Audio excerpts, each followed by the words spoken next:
Hello everyone! Ngayon, pag-uusapan natin ang grounding at ang mga kamanghamanghang benepisyo nito sa kalusugan.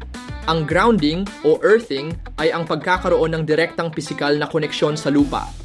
Ito ay tungkol sa pagkonekta ng ating katawan sa natural na enerhiya ng lupa.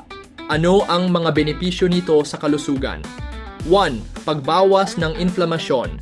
Ang grounding ay maaaring makatulong sa pagpapababa ng inflamasyon sa katawan. 2. Pagpapabuti ng kalidad ng tulog. Mas magandang tulog at mas kaunting stress. 3. Pagbaba ng blood pressure. May mga pag-aaral na nagpapakita na ito ay maaaring makatulong sa pagpapababa ng blood pressure.